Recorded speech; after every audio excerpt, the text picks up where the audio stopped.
आईने हे कबाड घेतलं। मी ॲक्च्युली ना तुमच्याशी शेअर करायचं म्हटलं आणि माझं राहूनच गेलं। तर ॲक्च्युली आता आद्विकसुद्धा मोठा होतो आहे, तर त्याचं सामानही वाढलं आहे, कपडेही वाढत आहेत, आता बुक्स आहेत, बॅग वगैरे आहेत स्कूलच्या। तर हे एकच आमच्याकडे मोठं कपाट होतं जे आतमध्ये किचनमध्ये आहे, तुम्ही बघताय, पण त्याच्यामध्ये सगळ्याच गोष्टी मावणं पॉसिबल नव्हतं। म्हणून आहे ना आम्ही हे कपाट घेतलं। ॲक्च्युली घ्यायचं असं काय प्लॅन नव्हता, आम्ही खुर्ची वगैरे बघायची म्हणून गेलो होतो, पण चांगल्या प्राईजमध्ये भेटलं होतं, थोडंसं ऑफरमध्ये, म्हणून मग आम्ही हे घेतलं। बघा कसं वाटतं आहे, मला तरी हे आवडलं होतं खूप, म्हणून मग घेतलं। तर तुम्हाला कसं वाटलं मला कमेंटमध्ये नक्की सांगा। अगदी छोटीशीच गोष्ट आहे, पण एवढ्या बचत करून वगैरे आपण जेव्हा हे करतो ना, तर तेव्हा चांगलं वाटतं ॲक्च्युली। आपण जेव्हा एखादी गोष्ट आपल्या असं मेहनतीनं वगैरे किंवा असं बरीचशी काटकसर करून जेव्हा घेतो ना, तर तिची व्हॅल्यू अजून वाढते।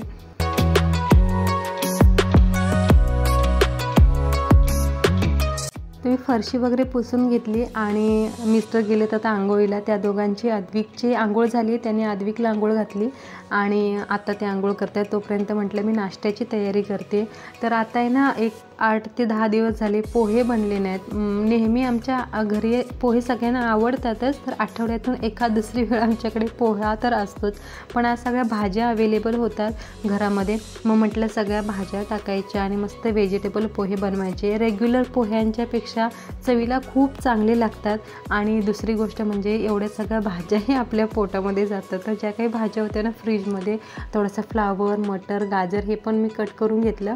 आणि मी इथे ना पोहे धुताना म्हणजे जे मी छोट्या चुका वगैरे करून म्हणा शिकत आली, म्हणजे मला एक अनुभव आला आहे की पोहे जेव्हा पण आपण करतो ना, तर जेव्हा आपण असे पोहे धुतो, तर धुतल्यानंतर आपण लगेच त्याला फोडणी नाही द्यायची, म्हणजे लगेच आपल्याला ते शिजायला नाही ठेवायचं।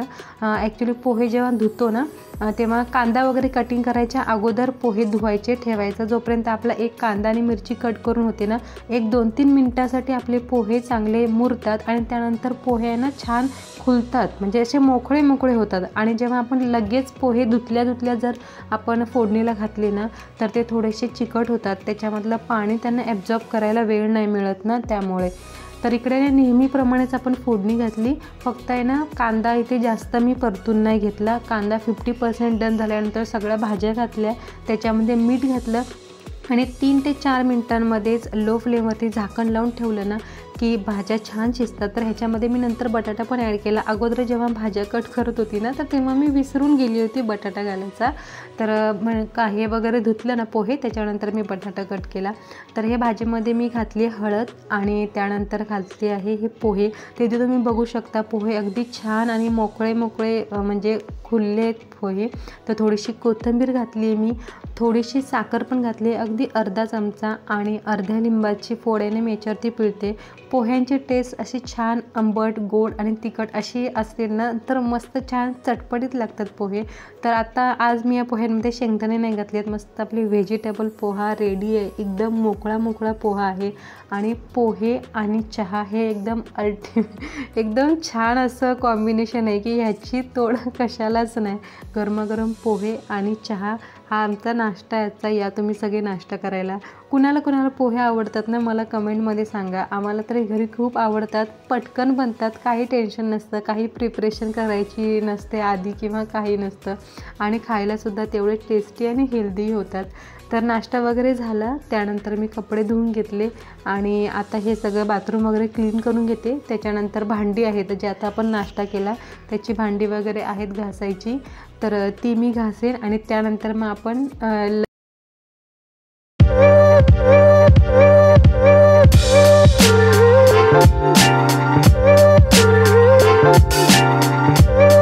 सुकत घातले। एक 5-10 मिनटं मी अशीच बसली होती थोड्या वेळ, आणि आता म्हटलं चला जेवणाला सुरुवात करूया। तर बसली होती म्हणजे मी रिकामीच नव्हती बसलेली, बसल्या आता राजम्याला आपल्याला आलं लसूण पेस्ट लागेल ना, तर ती मी तर ठेचली आहे। आणि सुरुवातीला मी पीठ भिजवते, तर म्हणा राजमा चावल बनवते आणि चपातीसुद्धा, कारण आहे ना थोडीशी सवय झाली आहे भात आणि चपाती किंवा भाकरी हे म्हणजे लागतं सोबत, काय माहिती, कधी फक्त डाळ भात चालतो, पण ॲक्च्युली ना दुपारनंतर मला संध्याकाळी थोडंसं काम आहे, तर बाहेर जायचं आहे, म्हणून म्हटलं आता वाजलेत 1 ऑलरेडी, तर म्हटलं मी संध्याकाळच्या पण जेवणाला जे काही चपाती वगैरे लागेल, म्हणजे हे जेवण आत्ता केलेलं आम्हाला संध्याकाळीला होईल, तर अशा हिशोबानेच मी करते आणि त्या हिशोबानेच मी आता पीठसुद्धा मळते चपातीचं. आणि ॲक्च्युली चपातीचं पीठ जेव्हा आपण मळतो ना, त्याला छान मळलं गेलं पाहिजेत. आणि दुसरं म्हणजे तिला 10 मिनटाचं का असेना रेस्ट द्यायची, त्याच्यामुळे चपाती पचायला हलकी होती, ती पोटामध्ये बिलकुलसुद्धा गॅस वगैरे बनवत नाही. तिकडे पीठ मळते मी आणि त्यानंतर पीठ थोडा वेळ असंच ठेवते मुरायला आणि त्यानंतर आपण भाजी वगैरे बनवून घेऊयात. कुकर लावूया भाताचा आणि बस आपलं आजचं जेवण रेडी होईल, झटपट होऊन जाईल. तर राजम्यासाठी ना मी 3 मीडियम साईजचे कांदे घेतले, तर ह्यांना अगदी फाईन चॉप करायचं आहे.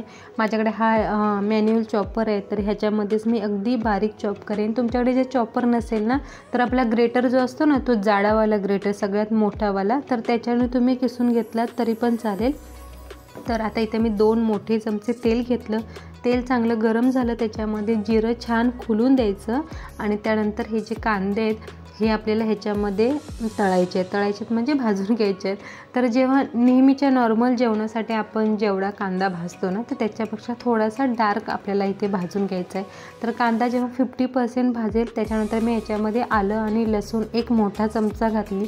आलं लसूण छान परतून घ्यायचं.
राजमा खूप छान झाला होता. एक होता आजचा आमचा डिनरसुद्धा आणि लंचसुद्धा. सो हा व्हिडिओ मी इथेच एंड करते. तुम्हाला जर हा व्हिडिओ आवडला असेल तर प्लीज एक लाईक करा आणि चॅनलला सबस्क्राईब करायला विसरू नका.